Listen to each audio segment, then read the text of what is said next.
এই অগ্নিকাণ্ডের ভিতরে যদি কোনো অব্যবস্থাপনা থাকে, এই জন্য আমরা 4টা দেশে ইনভাইট করছি তাদের আসার জন্য। ইংল্যান্ডকে ইনভাইট করা হয়েছে, আপনার অস্ট্রেলিয়ার ইনভাইট করা হয়েছে, চায়নারে ইনভাইট করা হয়েছে, টার্কিরে ইনভাইট করা হয়েছে। তাদের স্পেশালিস্ট আমরা আনতে যাচ্ছি।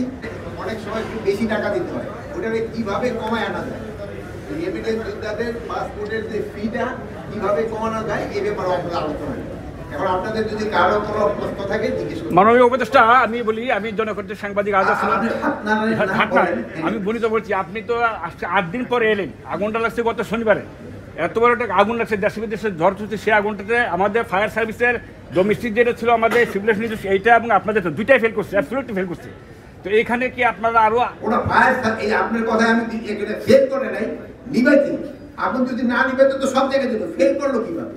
আগুন চলে গেছে, আগুন তারা নিভাইতে বাট সময় লাগছে। এইরকম 9:30টার সময় মধ্যে তো তারা ই করে দিচ্ছে, অলরেডি এয়ারপোর্টটা চালু করে দিচ্ছে, 9টার সময় তারা চালু করে দিচ্ছে। দুর্ঘটনা এটা 5 মিনিটের ভিতরে তো যে আমাদের তাদের 4টা ইউনিট আছে, মানে আমাদের এই এয়ারপোর্ট অথরিটি, এই 4টা কিন্তু চলে আসছে 4 মিনিটের ভিতরে, 30 সেকেন্ডের ভিতরে তারা। তার ফায়ার ব্রিগেডের যে ইউনিটগুলি আছে, একটা হলো 15 নম্বর সেক্টরে, আপনারা জানেন যে দিয়াবাড়ি গেটের ওখানে, মেট্রো রেলের ওখানে, আর একটা হলো সামনে কর্মীটোর, এইগুলো 20 মিনিটের ভিতরে চলে আসে।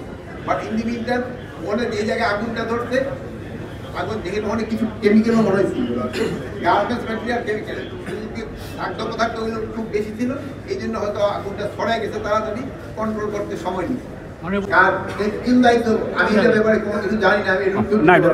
মানে উপদেষ্টা, আমি বলতে চাই, আন্তর্জাতিক বিমানবন্দর বাংলাদেশের প্রধান বিমানবন্দর, এখানকার ভিতরে আমরা জানি যে ফায়ার সার্ভিসের বিভিন্ন সরঞ্জাম আছে, আগুন লাগার পর সেগুলো কাজ করেছিল কিনা? আমদানি তাদের 4টা ইউনিট আছে, তাদের 4টা ইউনিট এখানে কাজ করছে, কিন্তু সাথে সাথে যে মানে আমরা হয়তো এক্সপেক্ট করছিলাম যে আরো তাড়াতাড়ি এটা কন্ট্রোল হচ্ছে, বাট হয়তো কন্ট্রোল আসতে একটু সময় লাগছে। যেহেতু বিভিন্ন পারিপার্শ্বিক অবস্থাগুলো চিন্তা করতে হয়, যেহেতু অনেক ধরনের ধাতু জাতীয় পদার্থ খুব বেশি ছিল, অনেক সময় বাতাস থাকলেও আবার অনেক সময় নিভাইতে সময় লাগে। এই অগ্নিকাণ্ডের ভিতরে যদি কোনো অব্যবস্থাপনা থাকে, এই জন্য আমরা 4টা দেশে ইনভাইট করছি তাদের আসার জন্য। ইংল্যান্ডকে ইনভাইট করা হয়েছে, আপনার অস্ট্রেলিয়ারে ইনভাইট করা হয়েছে, চায়নারে ইনভাইট করা হয়েছে, টার্কিরে ইনভাইট করা হয়েছে। তাদের স্পেশালিস্ট আমরা আনতে যাচ্ছি, তারা একটা ইনভেস্টিগেশন করে মানে কারণটা কি এবং কে দায়ী এটা তারা বের করতে হবে। আপনি একটা করছেন, আরেকজনে বলুন স্যার, ক্ষতিগ্রস্তরা কোনো না আপনারা যদি বলে একটা প্রশ্ন করতেন, নাহলে আমি আবার বৈষম্যতে পড়ে যাবো। বলেন না এটা ওই আগুন নিবানের জন্য, বিমানের জন্য যেটা থাকে, এটা কার্গো ভিতরেও কাজ করতে পারে, এটা কোনো অসুবিধা নেই। আপনি ওই যে ধরেন আমরা যেই ড্রেসটা বাসায় করি, ওইটা অনেক সময় তারা ওইটা পরে আত্মীয় স্বজনের বাসায় যাওয়া যায়।